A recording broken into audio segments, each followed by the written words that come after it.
Hai Sobat ATLM, jumpa lagi kita di channel Laboratorium Medik dan Lingkungan.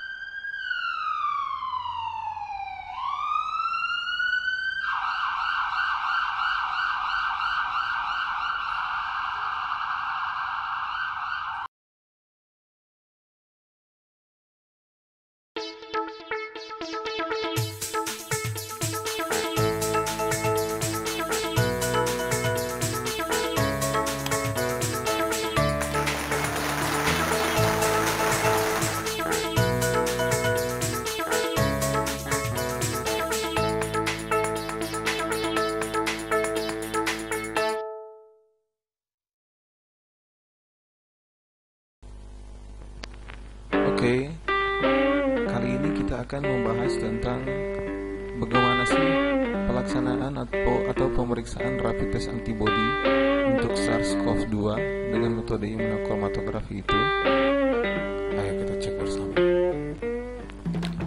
Rapid test antibody itu direkomendasikan untuk 3 jenis kategori orang atau pasien. Yang pertama adalah OTG atau orang tanpa gejala. Ini dikhususkan atau diperuntukkan untuk orang-orang yang mempunyai riwayat setelah kontak dengan orang positif minimal 7 hari. Jadi orang-orang yang seperti ini itu masuk dalam kategori OTG. Yang kedua adalah orang dalam pemantauan. Yang ketiga pasien dalam pengawasan. Ketiga ini bisa dilakukan pemeriksaan rapid test antibody dengan syarat harus disupervisi atau hasilnya nanti diinterpretasi secara klinis oleh dokter spesialis patologi klinik. Untuk lebih jelasnya soal OTG, ODP, dan PDP, kalian bisa nonton video kami sebelumnya tentang penanganan untuk OTG, ODP, dan PDP.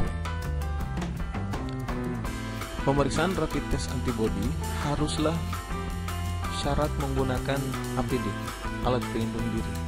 Jadi analis atau ATLM atau tenaga kesehatan yang melakukan rapid test antibody ini haruslah menggunakan APD lengkap.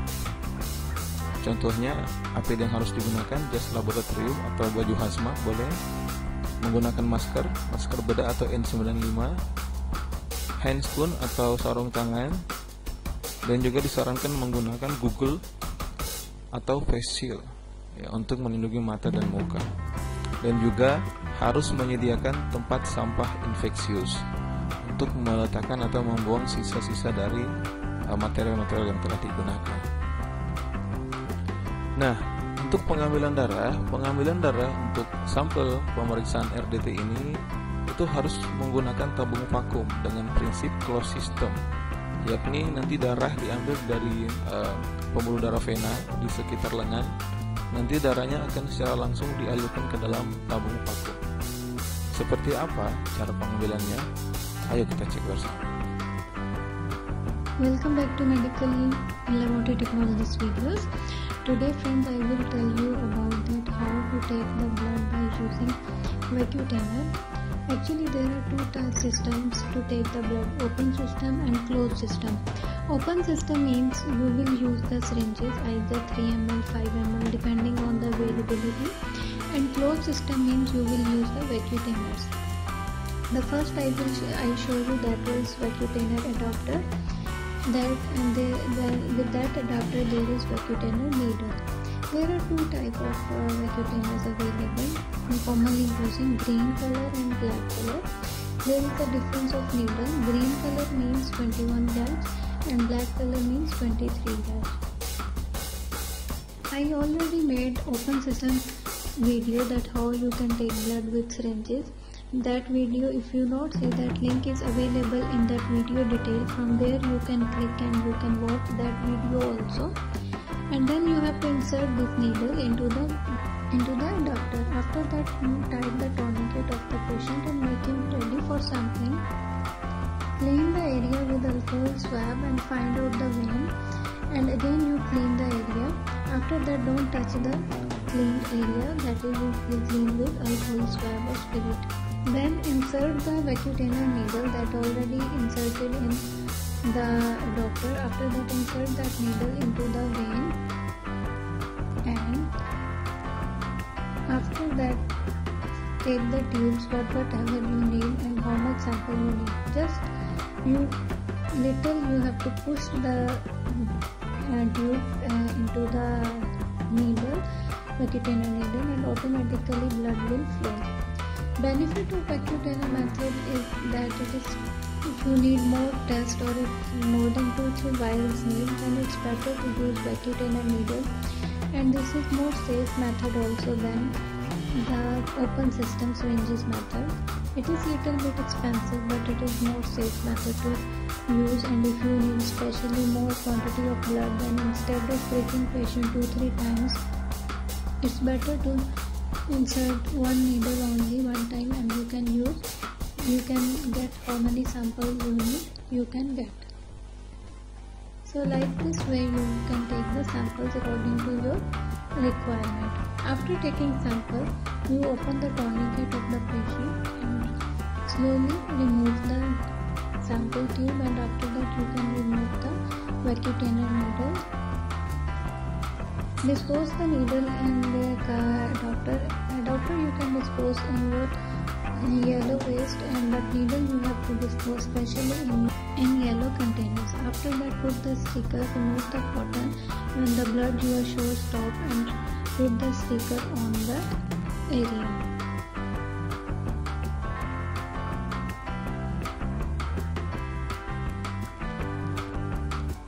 Tadi sudah kita lihat bagaimana cara pengambilan darah dengan menggunakan closed system.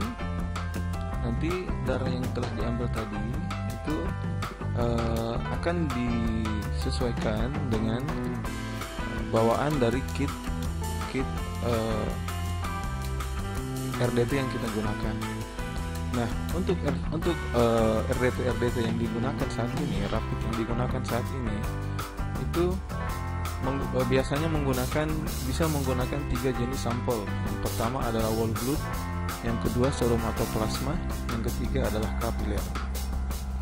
Untuk whole blood itu menggunakan darah segar yang diambil langsung dari darahnya, langsung diperiksa tanpa ada pemisahan atau tanpa ada replikasi. Nah, untuk whole blood ini biasanya di video tadi sudah diperlihatkan ada tabung yang berwarna ungu, tutupnya berwarna ungu, itu adalah tabung untuk whole blood, yang mana tabung tutup ungu itu adalah tabung yang di dalamnya berisi antikoagulan EDTA yang digunakan untuk pemeriksaan hematologi lengkap biasanya. Nah, ada juga tabung kuning. Nah, tabung kuning itu adalah tabung yang berisi gel tapi tidak berisi antikoagulan. Tabung kuning itu adalah tabung untuk meletakkan darah yang nantinya akan disentrifugasi untuk bisa memperoleh serum, ya, serum dan plasma. Nanti perbedaan serum dan plasma itu tergantung dari ada atau tidaknya antikoagulan. Kalau untuk mendapatkan serum, darahnya nanti di dalam tabung itu harus tanpa menggunakan antikoagulan. Kalau plasma itu harus menggunakan antikoagulan. Nah, di tabung warna kuning tadi itu di dasarnya itu sebelum dimasukkan darah, di dasarnya itu ada gel. Gel itu nanti yang berfungsi untuk memisahkan serum dengan sel-sel darahnya. Tabung kuning tadi itu akan terpisah.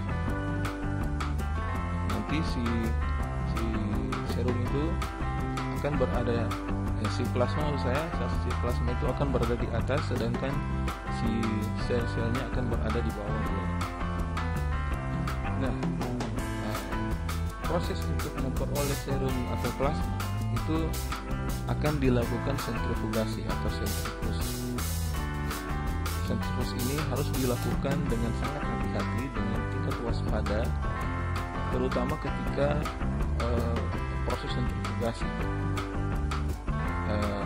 Jangan membuka tutup sentrifuge ketika proses sentrifugasi belum berhenti secara sempurna, karena proses sentrifugasi itu dapat menyebabkan terjadinya percikan aerosol yang mana itu bisa membahayakan petugas sendiri. Jadi sekali lagi, jangan membuka tutup sentrifugus sebelum proses sentrifugus berhenti secara sempurna. Kalau serum atau plasma itu tidak segera diperiksa, itu bisa disimpan. Jika ingin ditunda, itu bisa disimpan dengan menggunakan syarat penyimpanan yang tertera pada kit reagen yang kita gunakan, kit rapid yang kita gunakan. Nah, yang ketiga adalah spesimen darah kapiler. Nah, spesimen darah kapiler ini diambil di ujung jari dengan menggunakan lancet. Lancet. Kita sudah bahas di pertemuan sebelumnya tentang cara pengambilan darah HB. Itu dia menggunakan lancet pada ujung jari, ya. Dia menggunakan metode pengambilan darah kapiler. Selanjutnya, nah ini adalah gambaran ilustrasi bagaimana proses pemisahan itu terjadi. Setelah dilakukan pengambilan darah dari vena, kemudian ditaruh dalam tabung. Setelah itu tabungnya dimasukkan ke dalam alat sentrifugus. Nanti dilakukan sentrifugasi. Setelah dilakukan sentrifugasi itu dilakukan selama 15 menit dengan kecepatan 3000 rpm. Dilakukan selama 5-10 menit dengan kecepatan 3000 rpm. Setelah itu nanti akan terpisah seperti ini. Akan terpisah menjadi 3 lapisan, yang di atas dalam plasma, yang di bawah bafikoat, yang di tengah bafikoat, yang di bawah adalah eritrosit. Kalau menggunakan antikoagulan akan terjadi seperti ini, tapi kalau tidak menggunakan antikoagulan, lapisan bafikoat itu tidak ada. Yang ada itu akan terbentuk jadi 2 lapisan karena terjadi pembukuan sebelumnya. Tapi kalau menggunakan antikoagulan akan terbentuk 3 lapisan, di mana lapisan plasma itu 55% dari cairan itu, dari darah itu adalah cairan plasma. Di bafikoat itu akan banyak kita temukan leukosit dan eritrosit, kurang dari 1% wall bloodnya, dan di warna merah ini adalah lapisan dari sel eritrosit. Lalu bagaimana pelaporan? Pelaporannya itu dikategorikan dan menjadi 2, reaktif dan non-reaktif. Kapan dikategorikan reaktif hasil dari pemeriksaan rapid? Ketika terjadi 3 hal. Yang pertama, anti SARS-CoV-2 IgM itu terbentuk garis atau reaktif, sedangkan anti SARS-CoV-2 IgG itu non-reaktif kalau tidak terbentuk garis. Jadi IgM-nya positif, IgM-nya reaktif, IgG-nya non-reaktif, itu tetap dikatakan reaktif. Begitu pula sebaliknya, kalau IgM-nya non-reaktif dan sedangkan IgG-nya reaktif, hasilnya pun tetap di conclusion sebagai hasil yang reaktif. Dan yang ketiga, ketika kedua-duanya IgM dan IgG-nya reaktif, maka itu juga dikategorikan sebagai hasil tes reaktif. Nah, hasil rapid test antibody reaktif atau kualitatif ini, karena tidak mengeluarkan nominal, jadi hasilnya kualitatif bukan kuantitatif, itu tidak dapat digunakan untuk penentuan terapi dan monitoring. Ya, kenapa? Karena antibody ini yang terbentuk itu bisa bertahan berbulan-bulan, jadi tidak bisa digunakan untuk memonitor terapi dan monitoring. Nah, bila OTG dan ODP itu reaktif, maka penanganannya harus dilakukan karantina mandiri dengan menerapkan PHBS dan physical distancing. Dan bila PDP, maka sesuai dengan gejala yang dijumpai. Kalau gejala berat, gejala ringan, atau gejala sedang, itu penanganannya seperti apa, bisa dicek di video kami sebelumnya tentang penanganan pasien-pasien OTG, ODP, dan PDP. Nah, lalu bagaimana non-reaktif? Non-reaktif itu dikategorikan ketika hasil pemeriksaan IgM dan IgG-nya non-reaktif. Jadi kedua IgG dan IgM ini tidak terbentuk garis sama sekali, itu baru dikategorikan non-reaktif. Jika terjadi seperti ini, tetap disarankan pasien harus lakukan karantina mandiri dengan menerapkan PHBS dan physical distancing. Kemudian setelah 7-10 hari itu dilakukan pemeriksaan ulang rapid test antibody. Nah, lalu bagaimana pengulangan deteksi antibody setelah 7-10 hari? Setelah 7-10 hari, seseorang yang di awal tadi diperiksa dan menunjukkan hasil non-reaktif, kemudian dilakukan pemeriksaan ulang dan diperoleh dua hasil kemungkinan. Yang pertama, positif atau reaktif. Bagaimana cara pelaporannya? Itu kembali sama seperti pelaporan sampel reaktif sebelumnya. Dan kalau dia negatif, itu anti-SARS IgM dan IgG-nya itu tidak terbentuk garis atau dia non-reaktif. Seperti itu, kembali ke prosedur sebelumnya tadi. Nah, jika setelah dilakukan pengulangan deteksi antibody setelah 7-10 hari hasilnya tetap non-reaktif, ya, artinya tidak terbentuk garis di IgG dan IgM, itu menggambarkan kesan yang pertama, pasien tidak terpapar infeksi SARS-CoV-2, ya. Dan yang kedua adalah pasien mengalami imunokompromis, sehingga imunokompromis ini menyebabkan antibodi tidak terbentuk oleh karena terdapat gangguan pembentukan antibodi, sehingga hasilnya tidak reaktif di IgM dan IgG-nya. Makanya sarannya untuk pasien yang imunokompromis ini itu harus dilakukan cross-check ke pemeriksaan PCR seperti itu. Setelah PCR-nya negatif, barulah dikatakan pasien terbebas dari COVID. Nah, ini contoh pelaporan hasil pemeriksaan ya, rapid. Dia masuk kategori imunoserologi infeksi lain. Nah, ini anti-SARS-CoV-2 IgG dan IgM. Hasilnya ada non-reaktif ini. Nilai rujukannya harus non-reaktif, metodenya ICT. Ya, ini sarannya mohon periksa ulang. Jadi kalau dia non-reaktif, periksa ulang 10 hari kemudian, 7-10 hari tadi ya. Nah, ini gambaran rapid, alat rapidnya.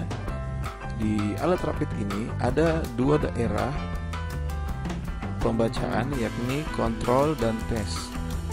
Ini daerah kontrol, ini daerah tes. Ada dua pita yang harus diperhatikan, daerah IgG dan daerah IgM. Nah, ini daerah tes. Nah, ada juga daerah well atau lubang atau sumur untuk tempat kita meneteskan sampel atau buffer. Jadi nanti diteteskan di sini ya, sampelnya, buffernya nanti dia akan jalan menuju ke atas, bereaksi dengan band yang ada di IgG dan IgM dan dikontrol, sehingga nanti kita akan mengecek adanya pita yang terbentuk, garis yang terbentuk. Setelah 10 menit nanti hasilnya seperti ini nih. Ini gambaran singkatnya. Kalau IgG-nya terbentuk garis, kontrolnya terbentuk garis, IgM-nya tidak, itu tetap dikatakan positif. Kalau IgM-nya terbentuk garis, IgG-nya tidak, dan kontrolnya terbentuk garis, ini pula dikatakan positif atau reaktif. Kalau ketiga-tiganya dikontrol, IgG dan IgM terbentuk garis, ini pun dikatakan dengan reaktif. Dan kalau IgG, IgM tidak terbentuk garis, hanya dikontrol, ini baru dikatakan non-reaktif.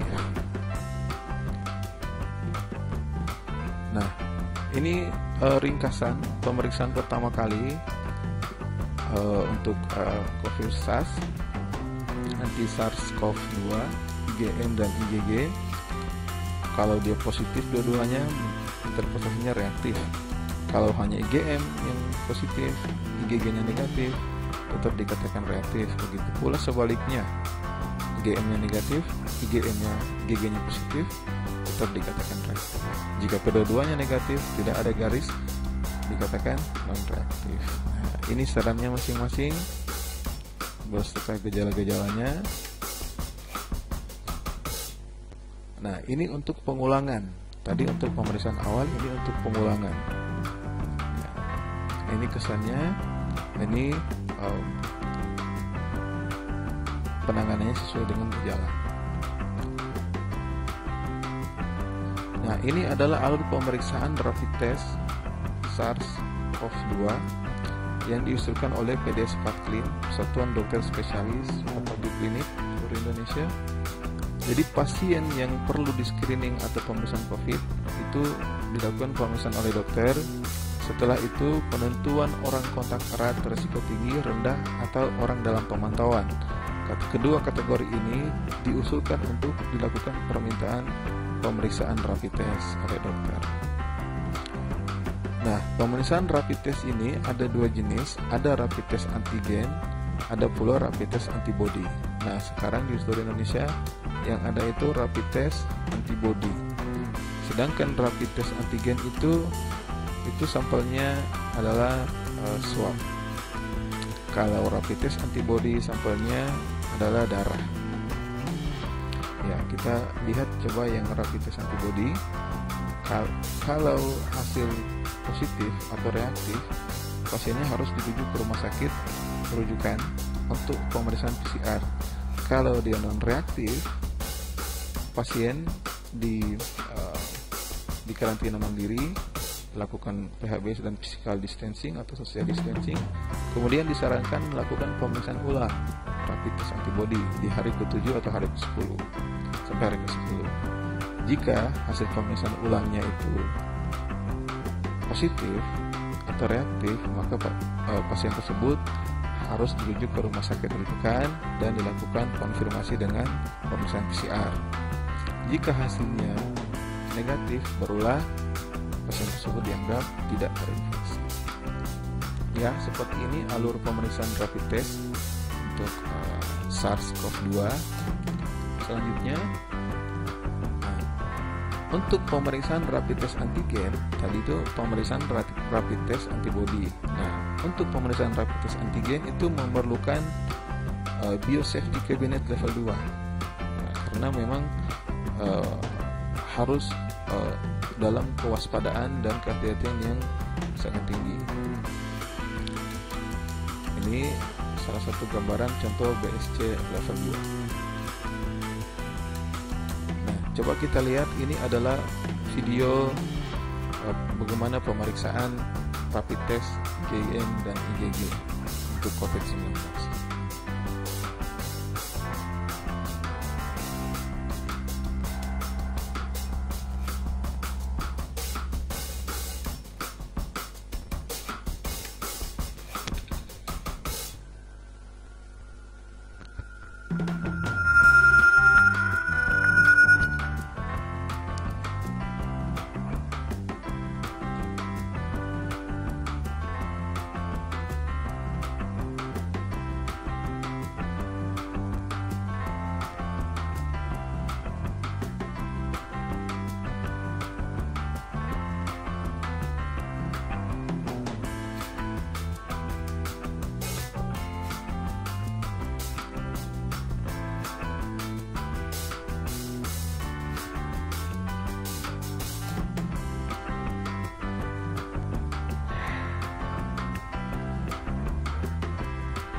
Ya, ini tampilan proses bagaimana fase gerak sedang terjadi.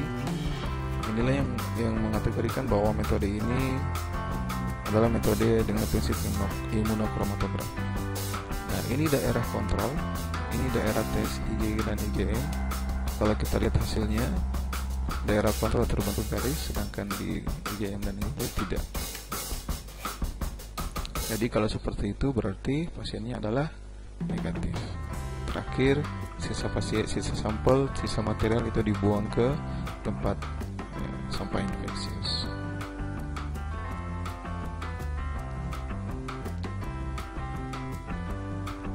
Sekian, thank you for watching.